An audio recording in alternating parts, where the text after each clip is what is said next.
Mais um Cast Doctor para você. É isso mesmo. Vamos falar sobre a intervenção precoce do TEA.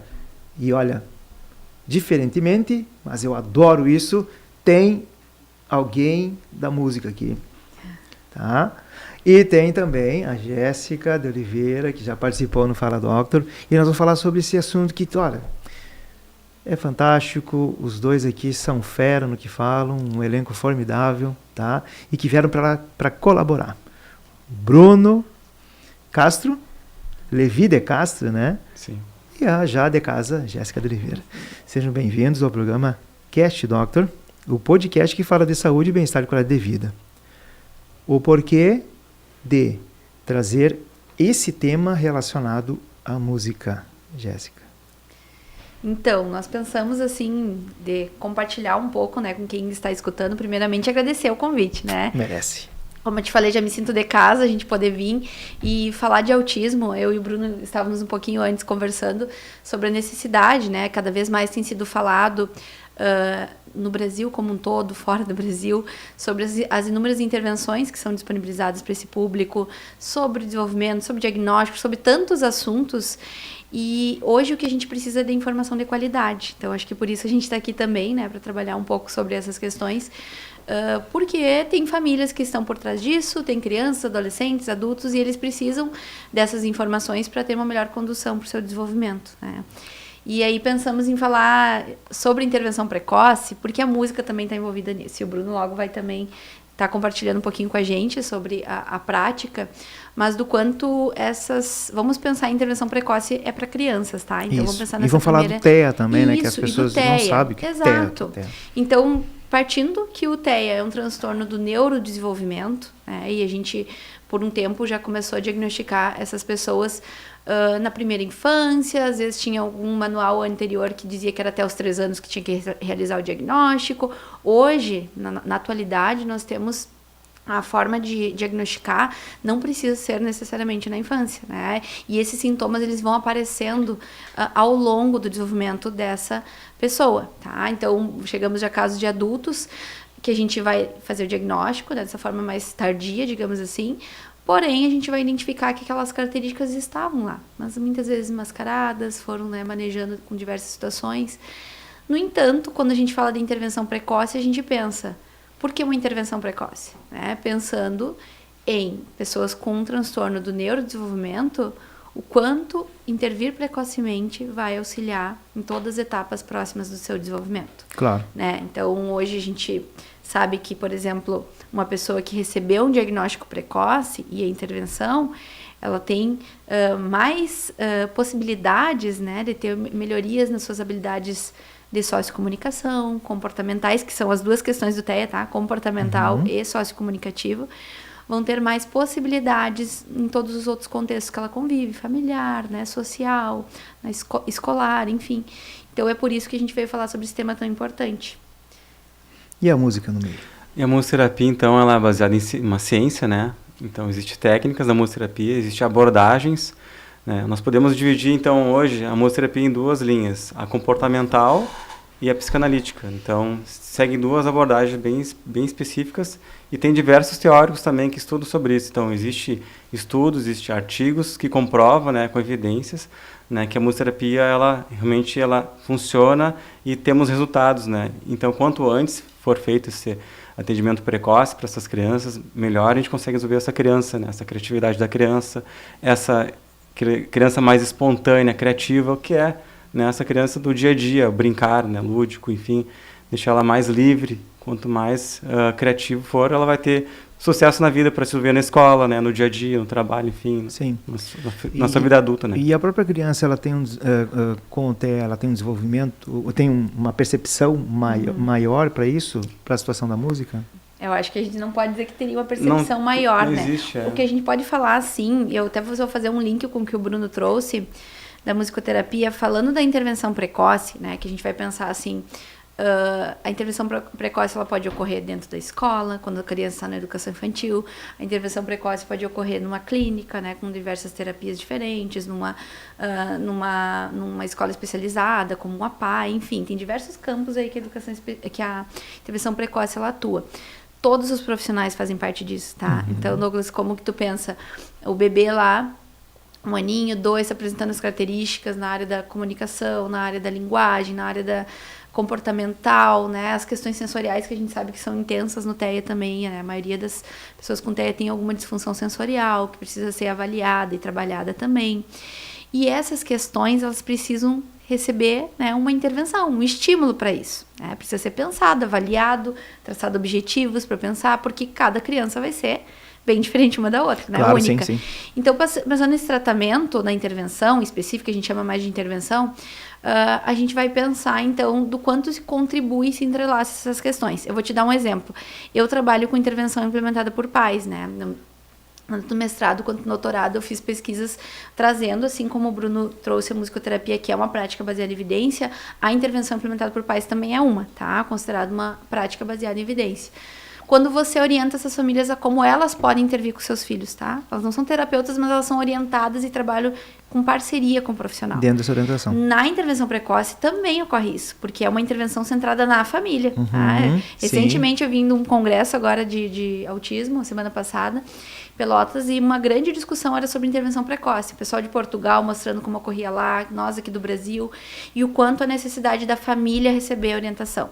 E aí, trazendo a musicoterapia, trazendo a intervenção precoce nas demais áreas de fono, de TO, de educação especial, psicologia, todas as outras que compõem essa equipe de profissionais, que é uma equipe multiprofissional, a gente pensa, então, em como elas se complementam. Eu comentei com o Bruno do quanto é importante quem faz na clínica, por exemplo, lá no Compreender, que a clínica a gente tem mais de 170 famílias que frequentam. As crianças que fazem as terapias ali, fazem musicoterapia como complemento em outro espaço, como o do Bruno ou outros, a gente vê uma evolução maior, né? Porque ela vem como uma terapia assim, que complementa muito as habilidades sociocomunicativas dessa criança, né? Já cansei de ver pais falando que a criança começou a cantar antes do que... Depois o Bruno pode explicar melhor. Cantar antes de falar a primeira palavra, por exemplo, né? Ou frases. Então isso é muito complementar, é da intervenção precoce, o quanto isso vai ser necessário, desde que a família também esteja junto, né? E seja orientada. Para receber as orientações, né? Isso. Então, meu perfil também é esse, é de dar essa orientação. Primeiro, então, eu recebo a criança no atendimento, né? Tem um tempo X que eu recebo a criança, e no final eu chamo esse pai para entrar e dar o feedback e passar orientações para ele continuar em casa estimulando essa criança. Então, é muito importante a família também estar junto, né? Com a equipe profissional também nessa engrenagem. Por vezes tu ensina o pai a tocar e a criança também. É mais ou menos por aí. Quase por aí, exatamente. Quase por aí. Mas a gente fala assim, ó, dança mais em casa com ele, participa em casa, interage. Ele tocando e ele dançando. Exatamente. Uma interação. Isso, importante. Em casa, os pais também estar presente com a criança, né? No brincar, no fazer a música. Sim. Porque a criança, qualquer criança é muito musical. É difícil tu ver uma criança que não gosta de música. Então, mesmo uma criança que não consiga falar, por exemplo, uma criança não verbal, eu consigo fazer estímulos para ela, através das técnicas, para estimular essa fala. Mas ela não precisa falar. É tudo através do ritmo, dos instrumentos de percussão. Sim. Enfim, é traçado um plano terapêutico, um objetivo para chegar na fala. Então, é grãozinho de areia, devagarzinho. Sim. E os pais precisam estar participando.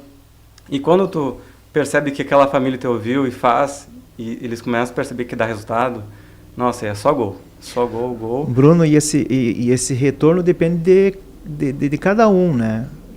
Mas por vezes tem uns que começam a ter um retorno mais rápido, no sentido do resultado, né, da música. Exatamente, e acontece. Estímulo, né? Acontece. Isso. Tem um caso, uma criança, por exemplo, agora, ele tinha uma insegurança muito forte, tá? E ele não entrava sem o pai. Era bem engraçado, assim. O pai tinha que estar grudado junto nele. Até para pegar, por exemplo, o seu Lobato, que tem lá na sala, os bichinhos, ele não ia sem o pai. Hoje em dia, 3 meses depois, o menino entra sozinho, já vocaliza, coisa que não fazia, tu entende? Então, a musicoterapia dá uma segurança emocional para a criança. Se ambientou, né? Sim. Se então, ela dá esse conforto emocional, que é muito importante. Sim. E eu acredito que em complemento com as outras coisas. Com porque a criança certeza. que faz musicoterapia, ela vai fazer... Ela tá na escola, tem aquele educador especial ou aquele profissional do EI que já tá atendendo ela lá, que também trabalha às vezes com Reforça, instrumento. né? força, tem, né, o fono que está trabalhando uma questão, a profissional da psicologia, não sei, Sim. tem vários outros profissionais. E eu acho que é tudo um complemento, né, Bruno? E eu lembrei da tua pergunta, que a gente fala um pouquinho ainda mais, tu sabe disso. Só sei. E aí eu lembrei da tua pergunta, que é essa questão da música, né, Bruno? Se tem uma questão do autismo. O Bruno respondeu muito bem que a maioria das crianças são musicais, elas gostam disso. Hoje a gente sabe que também tem uma aproximação da tela, né, com as crianças desde ali dos primeiros aninhos. E isso às vezes é prejudicial, em grande parte, né? Os estudos têm mostrado o quanto é prejudicial esse uso excessivo da tela. Mas quando a gente envolve a música e pode usar isso através de outras formas, como o Bruno falou, faz o pai dançar junto, vão cantar, vão mostrar o desenho do bichinho lá que está cantando na televisão, enfim, você consegue trabalhar outras questões. Porque nem sempre a criança com autismo, tu perguntou se escuta melhor, tem uma aproximação, é que envolve muito sensorial. Vai ter algumas que não podem com barulho muito alto. Claro, aí você tem que reduzir, né, o estímulo auditivo dessa criança e inserindo aos poucos, dessensibilizar ela nesse contexto. Vai ter aquela que gosta muito, enfim. Então não existe assim, gosta mais. Acho que às vezes tem alguns mitos sobre isso. A criança com autismo, ela é mais inteligente nessa coisa? Não sei, depende de quem tu tá falando, quem é essa criança, o que ela gosta, né? Pra te ter ideia, desculpa. Não, pode falar. De uma criança que tinha essa sensibilidade auditiva, hipersensibilidade, e no final do processo, depois de 6 meses, ganhou uma bateria da mãe, entende? Então, é um processo lento, assim. Então não quer dizer que nunca essa criança vai... E que vê o interesse também da família, e inclusive até eles ficam muito satisfeitos do que está acontecendo e trazem a música para dentro de casa. Sim. Uma bateria, um violão, uma gaita, né? Então a gente não pode dizer que nunca essa criança vá, entende, ir numa orquestra, assistir um som tão forte, ou num festival de música, não quer Mas dizer. acredito que tem É um processo dentro de orquestra, né, com problemas e tudo, com e que exato, e que tem. E hoje em dia a gente tem recursos de tecnologia assistiva, né? Por exemplo, um abafador para essa criança ir num shopping, a gente sabe que é um local barulhento, aí coloca um abafador, né? Então ela vai utilizando desses recursos, assim, porque a música ela tá em tudo, né, Bruno? Eu vejo assim os profissionais que trabalham com a gente lá na música equipe, é tudo. estão levando a criança no banheiro, estão indo cantando uma musiquinha. Vamos no banheiro, e vai cantando. A criança vai se estimulando por aquilo, tem o ritmo, né? A gente sabe que para falar não é só simplesmente falar, né? Ela tem que ter uma boa coordenação motora, atenção, concentração, tem que ter o ritmo. Então a linguagem como um todo ela é bem complexa, e no caso do autismo, que é uma defasagem que a gente identifica nessa sociocomunicação, a gente tem que olhar para ela e ver como que a gente pode estimular. E muitas vezes a música vem então como uma motivação para melhorar ainda as demais terapias, o contexto familiar, a escola, enfim, né? E além disso, essa criança ela vai desenvolvendo outras situações que antes não fazia, e agora, depois da música, né, nessa terapia musical, elas acabam fazendo outras coisas também. Com certeza. Né? O que os estudos mostram sobre isso? A gente tem assim, por exemplo, voltando também para o nosso tema, que é intervenção precoce, né, e música. O quanto a intervenção precoce, os estudos mostram que quanto antes se intervém, melhor são os resultados posteriores, né? Então a gente sabe também que quanto antes a família, quanto mais a família está envolvida, que vocês falaram anteriormente, o progresso é mais rápido do que quando essa família, ela só leva lá, ela está na escola, mas aí ela não contribui muito, não é essa conexão, né, entre as áreas. Leva às vezes numa terapia, no fono, no psico, mas aí não executa o que está sendo feito lá em casa, né? Pega aquela orientação e muitas vezes não consegue dar sequência, e a gente sabe que assim, também tem que levar em consideração que às vezes o contexto da família é difícil, né, para ela conseguir executar tudo, enfim. Mas a gente percebe que os estudos mostram então que essas habilidades elas são potencializadas, tá, com a intervenção precoce.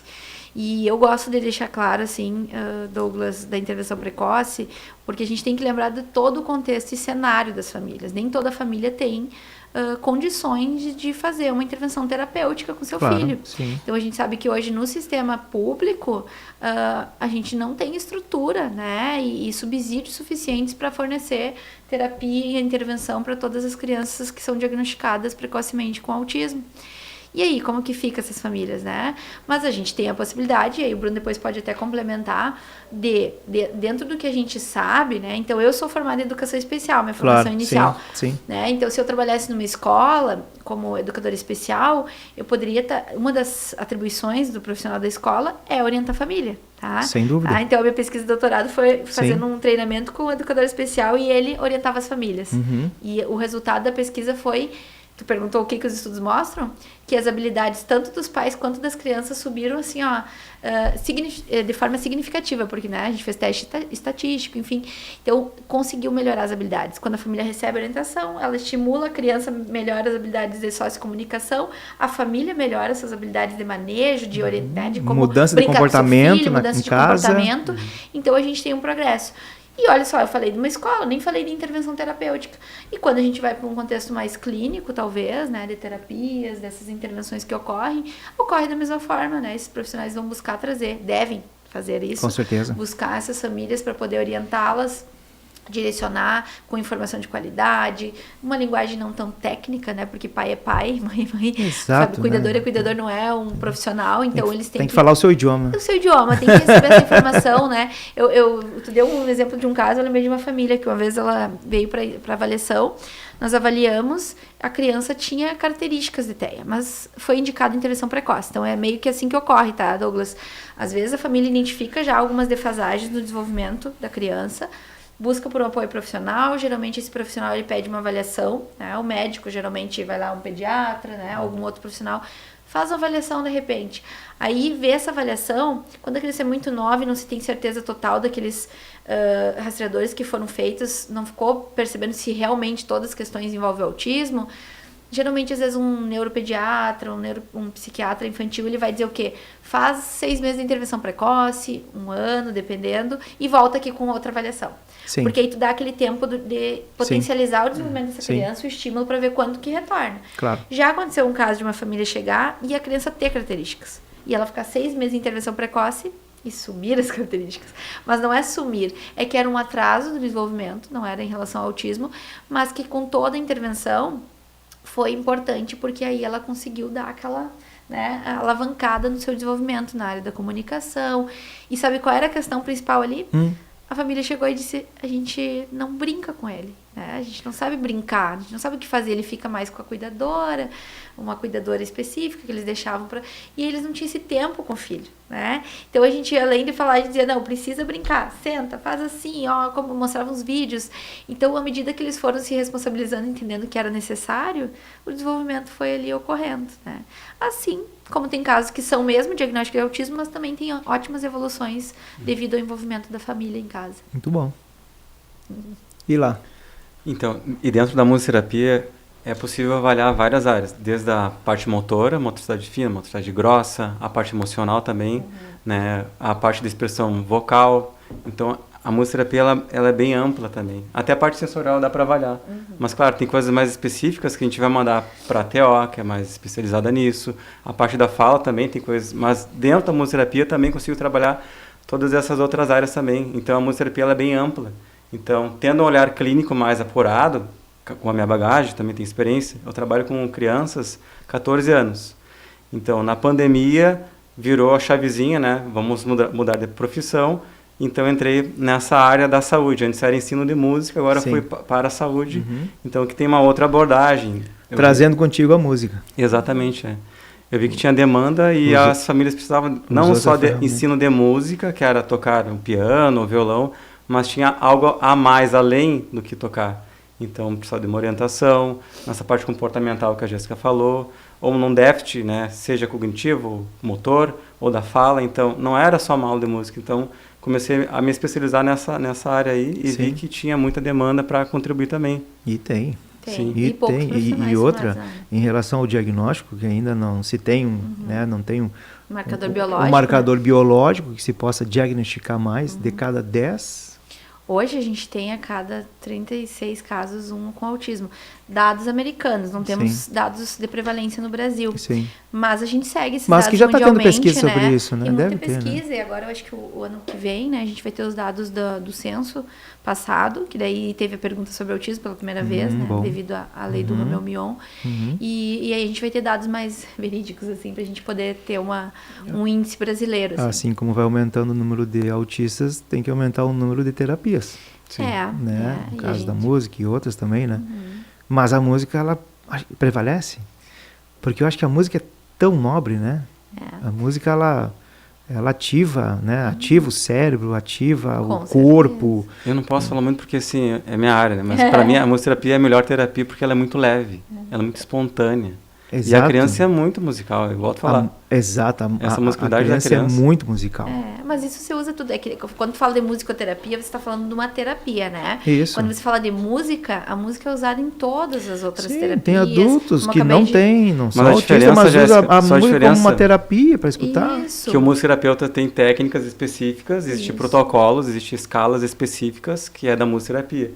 A TO pode usar, educadora física pode, educadora especial pode usar música, todos podem usar. Mas o especialista que tem as técnicas e sabe o que está fazendo, isso está fazendo mal para a criança, Sim. é musicoterapeuta. Sim. Então a gente, com certeza, a gente escuta música todos os dias, todo mundo está recebendo esse estímulo, Sim. né?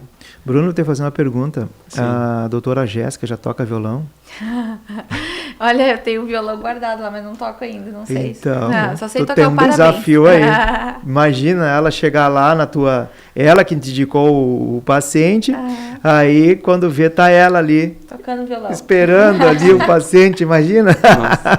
Imagina a alegria também, né? Eu acho muito legal Eu quando acho que a é gente uma... tem esse recurso, né?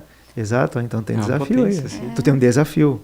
Viu? Né? Porque no caso dela, sabe o que ela falou? Que o violão tá guardado, então quer dizer que Sim. é que nem eu também tenho violão guardado, Também ela vai do tem, só tá violão, bonito, e né? daí tá lá, toquei umas 2, 3, comecei, né? E aí depois deixei de Sim. lado. E é assim. Mas o desenvolvimento humano, ele acontece em qualquer etapa. Então, a gente pode aprender a qualquer momento, né? Claro, isso aí, e tá sabe lá. o que Tem eu esse senti? objetivo. Não sei se tu chegou a iniciar, a tocar, né? Vamos puxar um pouco pro prazer Da dele. Tu já chegou a tocar no teu Sim, violão? sim, aham. É uma sensação gostosa, não é? Sim, muito bom. Mas tu não tocou sozinha, tinha gente também escutando. Isso. E tu viu que as pessoas, elas prestam mais atenção em ti quando tá com violão do que quando tu não tá com violão? Tu não viu sentiu só? isso? É, senti. Exato. Então, por isso, É uma são duas potência, situações. né? É uma potência. Sim. E imagina para uma criança. Sim, com certeza. Imagina- Esse bem-estar, né? É. Essa parte emocional mais tranquila. Quando vai pro Bruno, né, os pacientes, eles retornam a ti de tempo em tempo. Não, na verdade, até não, porque assim, ó, nós trabalhamos, eu acho que até isso é interessante de falar, nós vimos conversando sobre equipes multiprofissionais, né? Sim. A necessidade, isso é um ponto da intervenção precoce, eu escutei recentemente, que não ocorre, tá? Então, eu, por exemplo, trabalho, né, coordeno lá a clínica, a gente tem Sim. quase 20 profissionais de todas as áreas atuando, mas não temos musicoterapeuta, tá? Um profissional dessa área. O Bruno tem o espaço dele, trabalha. A gente tem pacientes em comum da clínica lá com ele. E esses pacientes em comum, é o que a gente comenta, assim, a gente vê muita evolução, né? Porque se tá Exato. fazendo música e fazendo mais as outras terapias, o quão potente é Sim. as habilidades dessa criança, né, sendo trabalhadas o tempo inteiro. Alguns não fazem, né, musicoterapia, a maioria deles não fazem, são poucos que fazem até, mas o quanto é importante e necessário. E o quanto é necessário a gente conversar entre as áreas, né? Sem A gente dúvida, falando com sobre isso, certeza. que às vezes as pessoas acham que não, eu atuo, só a minha terapia que é a boa, né? Só a minha área de Não educação tem especial. Não existe isso, Não né? tem isso, e não até tem isso. vejo famílias, inclusive, converso muito, como é a minha área, e trabalho muito com famílias, elas se queixam muitas vezes que os profissionais, eles não conversam entre si, e eles não, elas têm que fazer esse rastreio, né? Dizer, o profissional está fazendo isso, o outro está fazendo aquilo. Pode estar em espaço diferente. É escola, é clínica, é contexto familiar. Tem que haver uma relação entre os profissionais, né? Uma conversa, uma comunicação. Até mesmo porque os profissionais são responsáveis, né, juntos para... bom, já sabe como que tem os sintomas, os sinais, né, do TEA, de ajudar nisso. E indicar também os profissionais que são especialistas nisso aí. Perfeito. Então, é uma ajuda mútua, né? É uma ajuda mútua que vai fazer com que a gente procure mais a diagnosticar precocemente. Assim como, né, que vocês têm essa situação de intervir Isso. precocemente, também tem o diagnóstico precoce que vai ajudar muito, até mesmo vocês, a levarem para um outro processo, um processo de tratamento, que ele melhora, que ele tem uma vida melhor, uma qualidade de vida melhor, assim como a família. Família, como vocês já falaram agora, o quanto muda, né? Quando se tem uma terapia musical, né? E a família se integra, se ajuda, que é importante, né?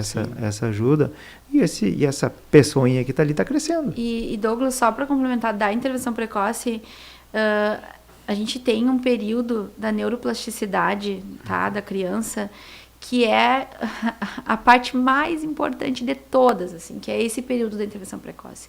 Então, a gente tem vários estudos, uns vão falar que até os 3 anos, outros até os 4, até os 5, mas esse primeiro período, ele vai mostrar o quanto a nossa neuroplasticidade, a criança aprende mais rápido. Até por isso que falam que um adulto aprender uma língua nova e uma criança, ela aprende bem mais rápido, né? Esponja. Então, essa esponja, isso que acontece, a gente tem que aproveitar esses primeiros anos, né? Por isso que eu sempre recomendo, então, seja uma família que tem a possibilidade de fazer uma intervenção ou que recebe, né, uma intervenção especializada com o seu filho, seja aquela que não tem condições, mas que ela pode estimular em casa, que ela pode, né, ela olha um vídeo, ela vê como faz, ela estimula. Esse período é muito importante, a neuroplasticidade, né? Então é onde a gente tem mais eventos neurais acontecendo e promovendo sinapses e que a gente precisa aproveitar isso, né? Porque depois é um pouco mais moroso. Faixa de idade. Como eu te falei, tem alguns estudos que vão dizer que até os 3 anos é onde é mais potente. Alguns outros estudos já vão trazer até os 4 anos, até 5, mas a gente sabe que esse primeiro período é, de fato, e o que a mãe e o pai podem potente. fazer nesse período? Então, em casa? Né, dentro de casa em si, a gente estava, esses dias estava tendo uma discussão de caso, a gente está falando sobre como dar funcionalidade para as crianças com TEA dentro de casa. Então, aquela mãe, mas ele não faz, ele não entende como fazer. Você vai estender a cama? Vamos ajudar a mãe a estender a cama? Puxa esse tecido aqui junto. Vai estender a roupa? Vai colocar a roupa no varal, vai trabalhar motricidade fina enquanto estende a roupa no varal, né? Ela tá lá lavando a louça, bota um baldezinho com esponja para ele fazendo sabão, apertando, sentindo o sensorial. Então, tem tantas atribuições que, às vezes, o cuidador, seja o pai ou seja a mãe, ou quem for, né, este cuidador dessa criança está em casa, pode estar atribuindo essas atividades de vida diária com a criança, né? E o próprio banho, o banho. Hoje em dia, a gente também tem, apesar de, às vezes, ter algumas fake news, assim, na internet, mas a gente tem muito vídeo explicativo de excelentes profissionais, assim, dizendo dicas, orientações. A criança vai tomar um banho, por exemplo, né? Tem etapas. Às vezes, no autismo, a função executiva, existe uma inflexibilidade cognitiva. Então, você ter, às vezes, desenho, né, das etapas do banho, a etapa de lavar a mão, de puxar descarga, de ir no vaso. Tudo isso os pais podem fazer em casa, né? E tá contribuindo diariamente para essa criança ter mais habilidade autônoma de vida diária.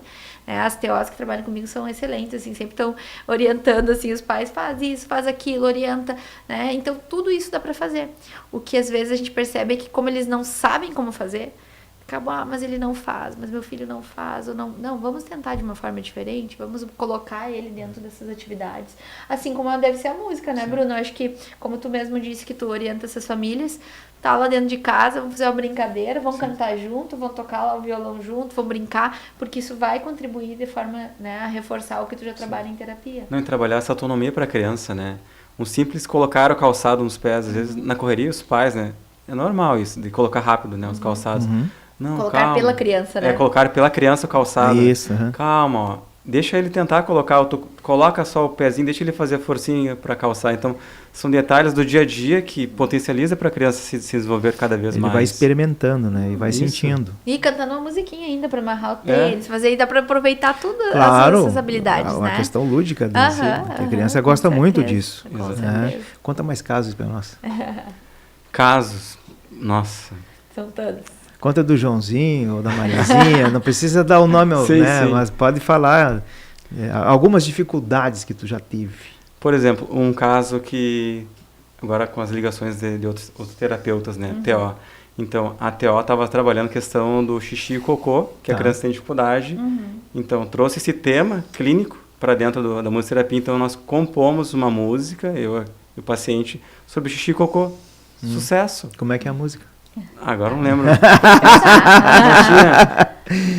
O xixi e cocô é no vaso, tinha umas palavras sem bem uma ligação dele, né? E tinha ritmo, enfim, tinha. E aí foi sucesso porque a criança trouxe aquele desenho que foi feito na TO e dentro da musicoterapia nós musicalizamos o que estava sendo feito, entende? E a criança potencializou cada vez mais. Ele entendeu, conseguiu entender, processar que xixi e cocô realmente era um vaso e aí conseguiu fazer isso. Que é uma dificuldade, né? Muito comum, assim.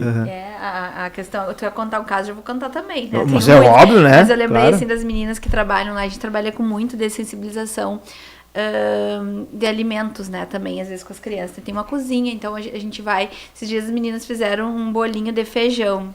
Era bem feia a aparência. Mas a criança estava comendo, ela nunca tinha comido feijão. Mas aí, através do bolinho de feijão que montaram, que esmagaram, que fizeram lá farinha receita, conseguiram comer. Então, assim, e era um toquinho lá, 2, 3 aninhos a criança participando. E eu perguntei, tá bom, fulano, teu bolinho? Tá bem, tá bom, dizia. Então, assim, o quanto isso, né, através da intervenção precoce, você está estimulando, e a gente chega com avaliações de crianças, às vezes, que o pai diz alimentação seletiva. É muito comum, tá? No TEA. Sim, claro. Alimentação seletiva. Só come isso, só come de tal cor, ou nada molhado, ou tudo seco, não come fruta, não come isso. Assim como tem aqueles que comem tudo, até deixar tudo em cima da mesa, vai comer tudo. Claro. É bem diverso, Sim, tá? sim. Mas aqueles que não comem, que tem, a gente sabe que é importante trabalhar nisso. Por quê? Porque senão vai ter que fazer uma suplementação, né? Vitamínica, enfim. E aí as gurias vão trabalhando dessa forma. E aí, ligando com o Bruno, né? Eu vejo que elas cantam umas musiquinhas sobre o alimento. Aí elas mostram imagem do alimento para trabalhar isso. Montam outras opções de cardápio com aquele alimento, que não seja comer o feijão puro, assim, né? E aí, quando vê a criança, já tá provando, já tá comendo, né? Então, isso faz parte do nosso dia a dia da intervenção. E isso não acontece só em clínica, né, Douglas? Acho que isso é feito em todos os contextos. A família pode fazer em casa, então a gente direciona ela a fazer. Na escola, eu vejo, tem uma colega minha que ela é professora de educação especial também, e ela faz receita com as crianças também no AE, que é o atendimento educacional especializado. Adorei. Ela trabalha receitas, porque daí ela trabalha número, quantidade, escrita, a questão sensorial, e ainda a criança come, que ela adora comer, e vai lá e já faz. Então tem toda uma motivação por trás para trabalhar com essa criança, né? Então, em todos os contextos, a gente pode estar estimulando essas áreas aí que são deficitárias. Sem dúvida. E escutando nós aqui, mais ainda, né? Com certeza. Várias ideias aí, Várias né? Eu ideias. sempre falo, a gente tem que ser criativo. Não, se estão procurando, olha, isso aí são dicas nobres, com né? certeza. Que se pode pegar e passar para todos que estão. Com certeza, com né? certeza. Exato. E aí? Me conta mais. Tem casos de crianças não verbais, né? A maioria dos casos que vem para musicoterapia é assim, meu filho adora a música, mas não consegue, ele adora a música, mas não canta, não fala, mas ele gosta muito. Claro, traga aqui, né? Porque a musicoterapia, só para deixar bem claro, isso é um ponto importante, eu não vou ensinar tocar piano, violão, notas musicais, teoria, não é isso. A musicoterapia, então, vai de acordo com a identidade sonora da criança, vou me conectar, então, com esse sonoro, por exemplo, o que ela gosta, se ela gosta de música gaúcha, se ela gosta de músicas infantis, enfim, ou pagode, independente, eu vou me conectar, então, com essa identidade sonora dessa criança, os ritmos dela, e ampliar cada vez mais essa potência que é essa criança. Então, a gente pode, sim, então, estimular a fala, mesmo que ela não fale, através dessas técnicas, né, com ritmo, né, e tu também modelando para ela as vogais, enfim, E ela cadê a faz. resposta? Entendeu? Então a gente vai devagarzinho, estimulando, até que as crianças vão te dar esse retorno, após criar o vínculo, enfim, todo esse processo. Isso, sessões e sessões. Exatamente. Eu acho que um ponto importante que o Bruno falou, eu lembrei até de um vídeo que eu vi teu bem, que tu fazia assim, a criança falava no final, né? Às vezes, usar do centro de interesse, tá? Estamos falando de intervenção precoce, estamos falando de crianças que às vezes gostam muito de uma coisa ou de outra. Gosta muito do desenho X, gosta muito do dinossauro, gosta muito do alfabeto, que eu tenho a roda muitos do ali. ônibus, por exemplo. É, a roda do ônibus, mas A roda do ônibus, gosta muito roda do ônibus. do alfabeto. São, assim, gosta do alfabeto, quer trabalhar com alfabeto, com atividade, com brinquedo. Aí você vai o quê? Utilizar desse centro de interesse, que a gente fala às vezes, que às vezes pode ser até um hiperfoco dentro do autismo, tá? Que eles têm essa questão que envolve muito a coerência central, que é uma teoria cognitiva que a gente estuda, que mostra esse interesse mais específico por um determinado tema, tá? E aí, você usa isso para terapia. Se vai usar na TO, as gurias já cansaram de usar alimentos ou fazer uma parte dentro do balde sensorial com aquelas bolinhas molhadas e esconder o A, esconder as vogais. Então, tu usa daquele recurso. Tá lá na música, como o Bruno falou, gosta da vogal, mas ainda não fala. Sim. Começa a trabalhar as vogais com música junto, exatamente, né? Tá lá na parte da psicomotricidade, que a gente tem o pessoal lá que trabalha, então, com toda essa parte da motricidade e da parte também cognitiva que envolve, né, toda essa motricidade, e elas colocam então um circuito, vão trabalhar lá no final, a criança tem que pegar a letra do alfabeto para trazer de volta, isso exige atenção, concentração, foco, né, sim. E a resposta também, e tudo isso tá ligado com o interesse específico dela. Então, quanto é importante olhar para isso, tá? Uma vez uma professora me disse assim, que o menino gostava muito de dinossauro, enfim, e que tinha orientado ela não usar os dinossauros. Porque era demais, eu só queria falar sobre dinossauro, e aí quando o menino ia falar outro assunto, ela ia, não, mas e o dinossauro tal, e queria contar. Então eu acabava demais, tá, mas e qual é a dificuldade dele na escola? Era matemática, né? Não conseguia somar, fazer a subtração. Mas já pensou em recortar vários dinossaurinhos ali, trabalhar e somar 2 mais 2?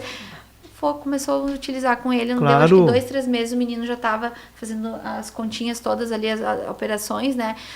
E foi um recurso que ela usou do centro de interesse. Tudo bem que ele vai acabar usando mais, falando, mas pelo menos ali você conseguia fazer ele se engajar na atividade. Criatividade também. Criatividade, Link, né? Aí pode usar o dinossauro para as outras coisas. É o que acontece lá comigo também.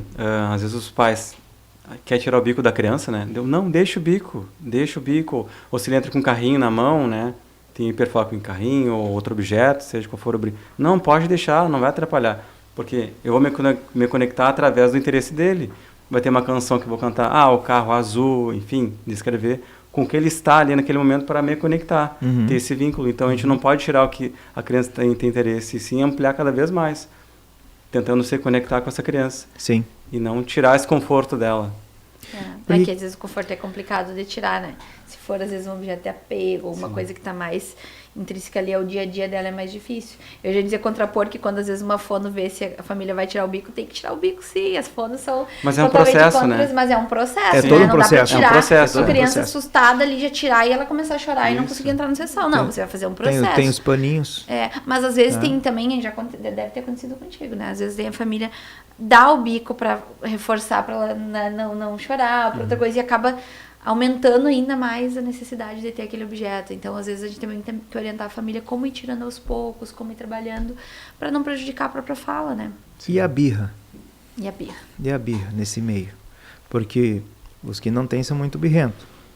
E eles são mais quietinhos, tem como distinguir a birra do que ele... De uma crise, por exemplo. Isso, de uma crise. Posso iniciar? Sim, Continua, mas assim, crise e birra, né? Um ponto bem importante de se falar. Tem muitos estudos falando sobre isso.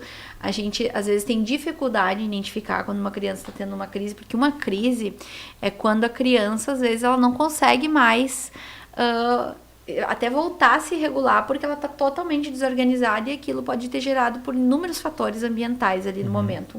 Um cheiro, uma cor, às vezes uma questão cognitiva, inflexibilidade, né? Que ela foi frustrada e ela começa a ter já desencadear um movimento de crise. E a birra, eu digo que é comum toda e qualquer criança tem birra, exato. né? Se atira no chão, não quero, que eu quero comprar aquilo, não tá me dando, não quero a bola, não vou me dar. Até que momento ver quando é uma birra? Eu vejo, assim, nas crianças que a gente atende lá no Compreender, diversas vezes tendo birras, assim, né? Ai, mas eu quero ou né, entrar com o pai e aí fica ali, quando vê, mudou o foco, mostrou uma coisa, sumiu, acabou esquecendo. Acabou. Isso é uma birra, né? Consegue, não digo que tão facilmente, mas às vezes tu desvia o foco e já consegue extinguir. Já uma crise, já é um movimento mais intenso, então a gente tem que cuidar muito isso, né? Não tem como um terapeuta ou um professor que está trabalhando com essa criança, ela está em crise, naquele momento começar a oferecer um aspecto de aprendizagem para ela, mas não é assim, é assado, vamos fazer desse jeito. Ela não está naquele momento prestando atenção e conseguindo focar no que a pessoa está junto com ela direcionando. Então são duas coisas diferentes, Douglas, né? A birra e a crise. Por que isso no que TEA é é bem importante... comum. No TEA é bem comum se discutir sobre isso, tá? Na musicoterapia, a gente faz então essa anamnese e coleta essas informações da família, né? Se tem alguma música que tem algum trauma, alguma questão de uma memória. Essa que é a diferença do musicoterapeuta para usar a música no dia a dia. O musicoterapeuta vai saber que cantar seu Lobato vai dar uma crise na criança e vai dar ruim. Então tem que ter esse olhar mais apurado. Às vezes o musicoterapeuta tem esse cuidado com o sonoro. Mas isso é comum de todos, pra né, não Bruno? dar... Porque a gente também faz anamnese em todas as áreas, identifica o que é algo que a criança não gosta, que isso tem que ter um olhar sensível, né, clínico, que vai entrevistar esses pais, ver o que a criança gosta, o que ela não gosta, o que já é comum desencadear. Porque no autismo, quando a gente estuda mais a fundo, a gente vê que nem a gente sabe o que pode desencadear em algum momento. Então, o olhar do terapeuta vai ser importante para ver o que aconteceu antes de entrar aquela crise. Sim. O que foi dado de consequência depois desse comportamento que ocorreu, como que foi gerado, porque às vezes pode ser inúmeros fatores. Eu tive um menino, na época lá do mestrado, ainda que eu fiz pesquisa com ele, ele adorava comer batata frita no shopping com os pais, tá? E ele ia sempre. E eu estava fazendo a pesquisa da intervenção implementada por pais, um programa de orientação para essa família. E aí eles me falaram de uma crise que aconteceu enquanto eles estavam comendo batata frita. Ele começou a chorar e foram no fraldário ver se não era a fralda, não era. Ele gritava, tiveram que colocar pro carro e dar voltas no carro, que era o que acalmava ele, né? Que daí tu já sabe também às vezes coisas que vão regula acalmar, a criança, né? regular ela. E aí eu continuei, tá, mas vocês têm que olhar pro que acontece antes disso, tentem ver um pouco antes o que aconteceu, pra onde ele olhou e tal. E aí um dia eles me ligaram, Jéssica, descobrimos. Foram lá de novo no shopping, disse que ele começou, que ele tava olhando muito pra um lugar. E era o exaustor no shopping. Tá. E o barulho do exaustor e aquele movimento começou a deixar ele agoniado, desregulado, e ele começou a chorar. E aí eles disseram que trocaram, foram para um outro lado, lá onde nem estava aquele exaustor. E na hora ele já diminuiu.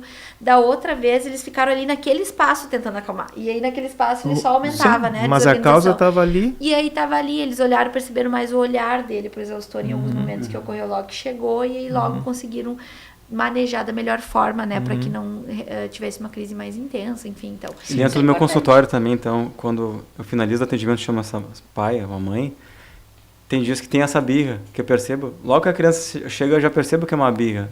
Aí no final eu pergunto, como é que foi a noite de vocês? Dormiram bem? Como é que passaram no final de semana? Então isso é importante também. Às vezes a criança está um pouquinho mais sensível, né, o emocional dela, estressado, por não ter uma noite de sono boa. Então a gente sempre orienta essa questão do sono, preparar para o sono, né, diminuir as telas mais para a noite, enfim, preparar a criança para dormir, porque se não tem um sono bom, o dia vai ser muito ruim, a escola não vai ser boa, vai. Isso ou brincar, todos, né? Vai. Então a gente vê muito isso. É verdade, é bem comum mesmo a gente identificar que essas birras que você perguntou acontecem em dias mais estressantes, né? Chegou. Ou também, né, Bruno, às vezes aquela criança que faz 1000 terapias, sobrecarregada, muito de estímulo. intervenção, muito estímulo, e ela tá estressada. Não tem como ela chegar lá sexta-feira, já fez não sei quantas horas de terapia, por cima, chegar sexta-feira feliz porque vai ser estimulada. Às vezes ela tá querendo mesmo ficar sem fazer nada, ou mexer numa tela. Mas aí a gente tem que redirecionar, pensar junto com a família, Só né? uma outra questão também, já para aproveitar o link, assim, que dentro da musicoterapia nem sempre vai ter música. Aí que tá. Também. Porque às vezes os pais me perguntam, tá, mas hoje eu não vi nenhum som, vocês não teve percussão, não teve piano, não teve isso, aquilo. Deu, não, pai, nem sempre é o sonoro. Às vezes eu vou escutar a criança, às vezes essa criança vai querer fazer um jogo comigo, às vezes ela vai falar, Bruno, não toca. Ela fala isso, às vezes. Já aconteceu? Daí tu respeita ela. Respeito, não toca. Naquele momento então não vou forçar nada, nunca. Então a gente vai respeitar sempre esse espaço que acaba sendo acolhedor para a criança. Né? Com certeza, e aí gera confiança, segurança, e ela vai voltar. Exatamente. Exato. Gente, finalizando o nosso podcast, né? Passou rápido. Nossa, foi só e passa. 5 minutos?